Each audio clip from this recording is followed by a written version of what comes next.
कहानी शुरू होती है रूपा के ससुराल से। रूपा की सास को पुरानी चीजों की याद से जुड़े रहने का बहुत शौक था, चाहे पुराना दिल का हो या तस्वीर, वो कुछ भी अपनी दीवारों से हटने नहीं देती थी। पर ये लगाव जो आपको सामान्य लग रहा है ना, ये बिल्कुल भी सामान्य नहीं था। एक सुबह श्याम के बिजनेस पार्टनर महेश अपनी बीवी के साथ मीना के घर पहुंचते हैं। दरवाजे पर ही महेश अपनी पत्नी से कहता है, एक बात याद रखिएगा संतोषी जी, दुनिया भर की सारी बातें कर लीजिएगा मीना भाभी से, पर भूल कर भी उनकी पुरानी दीवारों की चर्चा मत कीजिएगा, वरना आज हम घर नहीं जा पाएंगे। संतोषी कुछ समझ नहीं पाती और अपने पति के साथ घर के अंदर जाती है। आइए भाभी जी, आखिरकार आप हमारे इस झोपड़ी में आई गई। कितनी बार कहता हूँ महेश को, कह रहे भाई कभी भाभी को भी हमारे घर लेकर आ। मैं तो कितनी बार आपके घर आ गया हूँ। घर पर इतना काम है भाई साहब कि क्या बताऊं। ऊपर से इन्हें चाहिए गर्मा गर्म रोटियां, मुझे फुर्सत ही नहीं मिलती घर से निकलने की। इतना काम रहता है, क्या बताऊं भाई साहब। पर आज किसी तरह आ ही गई। ऐसे भाभी जी दिख नहीं रही, कहाँ है भाभी जी? और इशारा करते हुए श्याम दीवार की ओर अपनी उंगली करता है, जहाँ एक पुरानी साड़ी में हाथ में एक कपड़ा लिए एक औरत दीवार पर टंगी तस्वीरों को पोंछ रही थी। नीचे आ जाइए भाग्यवान, मेहमान आया है। कौन? अरे महेश भाई साहब, आइए आइए। अरे भाभी जी भी आई है। ए बहू, चाय नाश्ता लगा। सब एक साथ बैठ जाते हैं और बातें शुरू हो जाती है।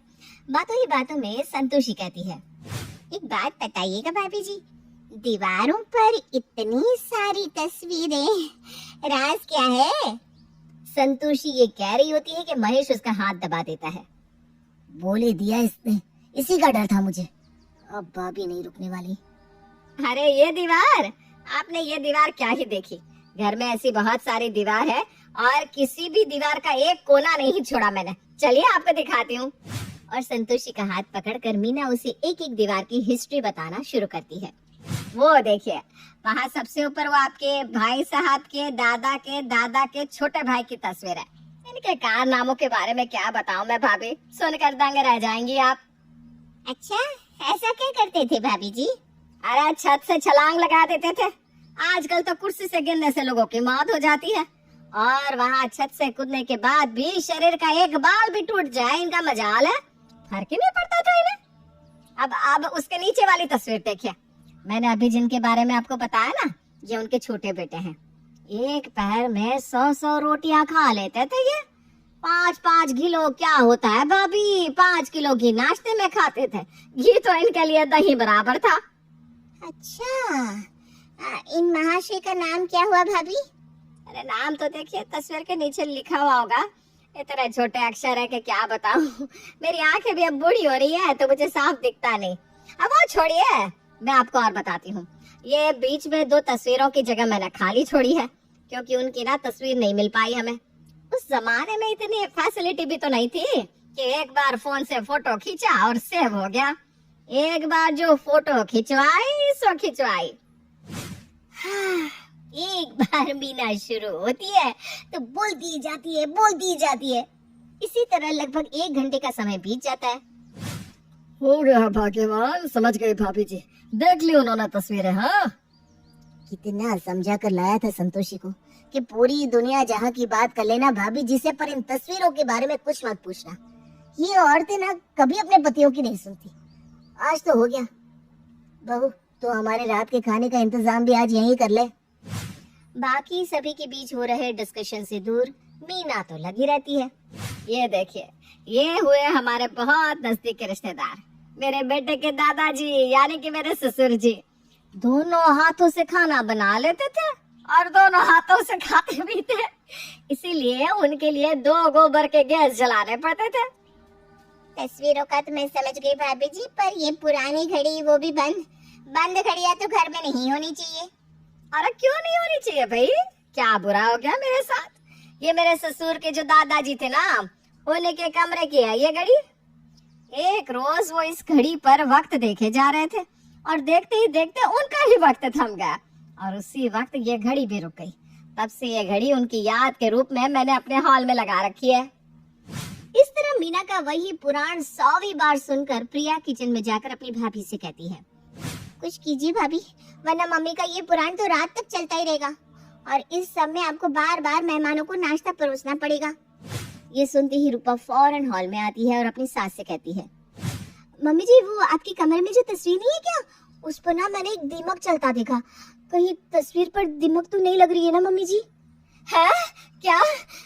भाभी जी आप तब तक इन तस्वीरों को देखिए, बाकी चीजों की जो हिस्ट्री मैं आपको 2 मिनट में आकर बताती हूँ। ये कहकर मीना झट से अपने कमरे की ओर भागती है। अंकल आंटी जी आपको यहाँ से फौरन निकलना होगा, वरना अगर फिर मम्मी के हत्थे चढ़ गए ना तो न जाने क्या होगा। जैसे ही कमरे से मीना बाहर आती है तो वो देखती है कि मेहमान तो जा चुके हैं। भैया भाभी कहाँ चले गए? अभी तो मुझे अपने कमरे की तस्वीर भी दिखानी थी। कब समझेंगे आप मम्मी जी? अच्छा लगता है क्या? एक तो ऐसे ही हमारा फ्लैट पुराना हो गया है, उस पर आप दीवारों पर और पुरानी तस्वीर लगा कर रखती हैं। दीदी की शादी की उम्र हो रही है, अब जब लड़के वाले उन्हें देखने आएंगे और ऐसा पुराना घर देखेंगे तो उनका मूड तो पहले ही ऑफ हो जाएगा ना। फिर हो चुकी दीदी की शादी, मैं सोच रही हूँ कि घर का रेनोवेशन करवा लेते हैं। मुझे भी आइडिया अच्छा लगता है, क्या कहते हैं पापा आप? करवा लो बहू, बिल्कुल सही है। अब तो रूपा की खुशी का कोई ठिकाना नहीं था। अब वापस से उसके ससुराल की दीवारें खाली जो होने वाली थी, रात को अपने कमरे में जाकर रूपा अपने पति से कहती है, बहुत दिमाग लगाना पड़ा तब जाकर ये रेनोवेशन का आइडिया मेरे दिमाग में आया। अब दीवारों पर ना वॉलपेपर्स लगवा दूंगी, फिर कैसे मम्मी जी पुरानी तस्वीरें टांग पाएंगी दीवारों पर। अब तुम सास बहू को जो करना है आपस में करो, इस मैटर में मैं कुछ नहीं बोलने वाला। और अगले ही दिन से रूपा अपने घर पर रेनोवेशन का काम करवाना शुरू कर देती है। अगली सुबह ठीक 9 बजे उनके घर मिस्त्री पहुंच जाते हैं।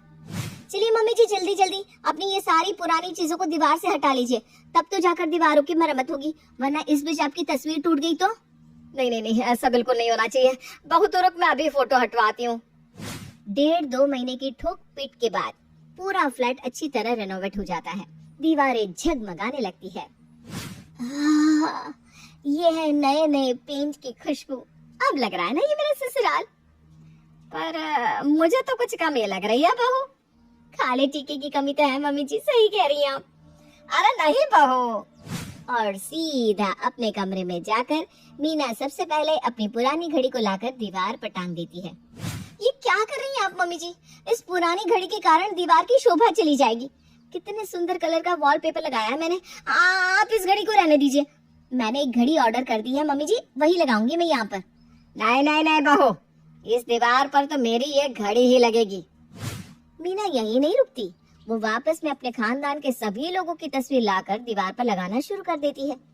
हो गया कल्याण, अब मेहमान आते ही सबसे पहले आपके खानदान की सभी लोगों की तस्वीर देखेंगे और मम्मी से पूछेंगी कौन है ये लोग, और मम्मी जी फिर से उन्हें राम कथा सुनाना शुरू कर देंगी। और लगाओ दिमाग, मैं तो पहले ही जानता था ऐसा ही कुछ होगा। हो गया तुम्हारा सारा रेनोवेशन बेकार। अगर नई दीवारों पर वापस से आपको अपनी पुरानी चीजें लगवानी ही थी तो क्या फायदा हुआ दीवारों पर वॉलपेपर लगाने का मम्मी जी? और कौन लगाता है अपने घर में पुरानी घड़ी? हद हो गई मम्मी जी, कसम से हद हो गई। गुस्से में रूपा किचन में जाती है और वो क्या देखती है, किचन में एक पुराना बल्ब लटक रहा है। ये क्या है? इन मिस्त्रियों से भी काम सही से नहीं होता। गुस्से में वो बाहर आती है और राज मिस्त्री को फोन लगाती है। अगर रसोई में टंग रहे बल्ब के बारे में कंप्लेन करने के लिए फोन कर रही है तो मत करना बहू, क्योंकि वहाँ वो बल्ब मैंने ही लगाया है। क्या? पर क्यों मम्मी जी? अरे बहू, अब बाहर की दीवार पर जगह ही नहीं बची थी तो मैंने सोचा ये बल्ब टांगो कहाँ पर। ये तेरे ससुर जी के दादा के पिता की है। अब देख, ये दीवार सबको पुरानी यादों की तरफ लेकर जाएगी, तो घर में पीली रोशनी भी तो होनी चाहिए जिसे देखकर सब महसूस करे कि वो पुराने जमाने में आ गए। अब समझ भी रही हैं कि आप क्या कह रही हैं मम्मी जी? इस तरह मीना से रूपा तो पूरी तरह परेशान हो गई थी, पर अब उसकी हरकतें धीरे धीरे बाकियों को भी परेशान करने लगी थी। एक सुबह श्याम न्यूज़पेपर पढ़ता हुआ अपने फोन को ही टीवी का रिमोट समझकर प्ले करने लगता है। मैं बिना सामने जब टीवी नहीं है तो चालू कैसे होगी? सामने वाली दीवार पर तो आपने अपनी तस्वीरों को टांग रखा है, तो इस टीवी को मैं दूसरी दीवार पर आज ही लगवा देता हूँ। बिना टीवी के तो पेट ही साफ नहीं होता मेरा। अनुपमा का कितना सारा एपिसोड निकल गया पापा। अरे नहीं नहीं नहीं, मेरे ससुराल के पक्ष के लोगों की तस्वीर तो इधर हो गई, उधर मैं मायके वालों की तस्वीर लगाऊंगी। फिर दीवार पर जो 2 तस्वीरों की जगह खाली है ना, वहाँ पर मैं एक अपनी तस्वीर लगा देती हूँ मम्मी जी, क्योंकि जिस तरह आप मुझे इरिटेट कर रही है ना, ज्यादा दिन की नहीं रही मैं। मुझे ये सब नहीं पता, मेरा टीवी लग जाना चाहिए। 2 महीने से मैंने टीवी नहीं देखा। इतना महंगा टीवी लाने का फायदा ही क्या, जब तुम टीवी की जगह तक नहीं छोड़ रही दीवार पर। और क्या रिनोवेशन कराया तूने बहू? कम से कम पहले दीवार पर टीवी तो था, रेनोवेशन के बाद तो वो जगह भी तेरी सास ने हड़प ली। और इसी बात पर बहस हो रही थी कि अंदर कमरे से गौतम की आवाज आती है। अरे मेरी चाबी नहीं मिल रही है रूपा, मेरी गाड़ी की चाबी देखी क्या तूने? अरे वही ड्रेसिंग टेबल के सामने तो पड़ी है। अरे वो तो तुम्हारे कबर्ड की चाबी है। गौतम कमरे से बाहर आता है। यहाँ दीवार पर कम से कम चाबियों का एक होल्डर तो होना चाहिए ना। कहाँ टांगू मैं चाबियाँ? इसी कारण बार बार चाबियाँ गुम जाती है। कभी ऑफिस की चाबी नहीं मिलती तो कभी गाड़ी की। दीवार पर कहीं जगह दिखती है तो तू भी एक होल्डर लगवा ले बेटा। पर कहाँ है जगह? क्या मम्मी, बेकार में आपने दीवार को इतना ज्यादा भर रखा है। जब मैं यही बात कह रही थी तब तो तुम कह रहे थे सास बहू के बीच में मुझे नहीं बोलना। अब अपने पर आई तो कैसे दिमाग ठिकाने लग गया? मजाक नहीं कर रहा हूँ मैं रूपा, सच में मेरा दिमाग बहुत खराब है। गाड़ी की चाबी नहीं मिलेगी तो क्या मैं बस से जाऊंगा ऑफिस? मीना की दीवारों पर अपनी पुरानी चीजें टांग कर दीवारों को पूरी तरह भरने की उसकी आदत अब सभी के लिए एक बला बन गई थी। इसी तरह अब हर रोज सुबह उठते ही इस टॉपिक को लेकर कलेश शुरू हो जाता, पर मीना को कोई फर्क ना पड़ता। एक शाम फोन कर महेश जी एक रिश्ता प्रिया के लिए बताते हैं। अब प्रिया बेटी की उम्र तो शादी की हो ही गई है बहू। एक बहुत अच्छे लड़के का घर पता चला है मुझे। मैंने उन्हें तुम लोगों का एड्रेस दे दिया है, वो कल तुम्हारे घर पहुंच जाएंगे। अच्छे से खातिर करना उनकी। मेरे हिसाब से तो ये रिश्ता पक्का ही है। तस्वीर दिखा दी थी मैंने प्रिया की उन्हें तो लड़की पसंद है। 5 लाख महीने कमाता है लड़का, प्रिया खुश रहेगी। अरे वाह अंकल जी, ये तो बड़ी अच्छी न्यूज दी आपने। ये काम हो गया ना तो इससे अच्छा तो कुछ हो ही नहीं सकता। अगली सुबह सभी लड़के वालों के आने के इंतजार में बैठे हैं। अगर लड़के वाले पूछे कि ये नाश्ता किसने बनाया है तो तुम यही कहना, ये नाश्ता तुमने बनाया है प्रिया। कितनी मेहनत कर रही है आप मेरा रिश्ता लगवाने के लिए भाभी। I am so lucky to have you. Please mummy ji, अगर कोई आपसे इन तस्वीरों के बारे में पूछे तो आप प्लीज प्लीज प्लीज अपना पुराण मत शुरू कर दीजिएगा। कम से कम अपनी बेटी के भविष्य के बारे में तो सोचिएगा। एक तो मुझे समझ में नहीं आता कि घर कौन चला रहा है, ये आपकी तस्वीर पर टंगी पुरानी घड़ी या आपका बेटा। तो मुझे ज्ञान मत दे बहू, देख लूंगी मैं। कुछ देर बाद लड़के वाले वहां पहुंच जाते हैं। घर के अंदर आते ही सुषमा के सर पर सलवटें आ जाती है। हे भगवान, ये कोई घर है या कबाड़ खाना? और ये महक कहाँ से आ रही है? डिजाइन है आंटी जी, हमने घर को ना म्यूजियम का लुक दिया है। ये देखिए पुरानी चीजें हर तरफ लगी हुई है। 50+ हो, इसका मतलब ये नहीं है बेटा कि मुझे आजकल की चीजों की नॉलेज नहीं है। इंटीरियर डिजाइनर हूँ मैं। वैसे आप लोगों ने इस घर को इस तरह क्यों बना रखा है? और फैमिली ट्री तो देखी थी, ये फैमिली विलेज लग रहा है दीवार पर। कम से कम 30 से ऊपर तस्वीर होगी नहीं सुशील? वैसे ये लोग है कौन? अरे बस इसी की तो देरी थी। नहीं नहीं नहीं नहीं मम्मी जी, प्लीज प्लीज प्लीज कुछ मत बोलिएगा मम्मी जी। रूपा पीछे से इशारा करती रह जाती है, पर मीना तो रुकने वालों में से थी नहीं। वो हो जाती है शुरू। ये सबसे ऊपर में जो है ना, वो मेरे हस्बैंड के दादा के छोटे भाई की तस्वीर है। इनके कारनामों के बारे में तो क्या बताऊं मैं भाभी, सुनकर दंग रह जाएंगी आप। दंग नहीं रहना भाभी जी, मुझे प्रिया से मिलना है। अरे कहाँ जा रही है आप? मेरी बात तो सुनिए। मुझे नहीं सुनना, मैं आपकी बेटी को देखने आई हूँ, पुरानी दीवारों पर लगी पुरानी चीजों को नहीं। अरे जिसकी मैंने आपको तस्वीर दिखाई ना, वो तो छत से कूद जाते थे। सुनिए तो। सुषमा के बार बार मना करने के बावजूद मीना उसका हाथ पकड़कर उसे दीवार पर लगी तस्वीर दिखाना शुरू कर देती है।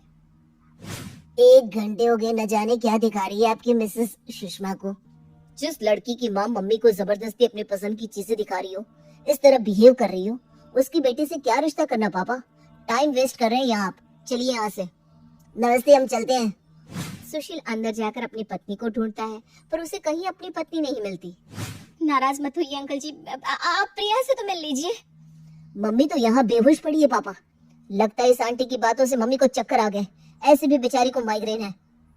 वो तो महेश जी के कहने पर मैं यहाँ आया था, वरना हमारा क्लास ही अलग है। एक बात कहना चाहता हूँ श्याम जी, अपनी पत्नी को समझाइए, थोड़ा कम बोले, वरना जैसी उनकी आदत है ना, आपकी बेटी पूरी जिंदगी कुंवारी रह जाएगी। ये क्या, लड़के वाले तो वहाँ से चले जाते हैं और प्रिया फूट फूट कर रोने लगती है।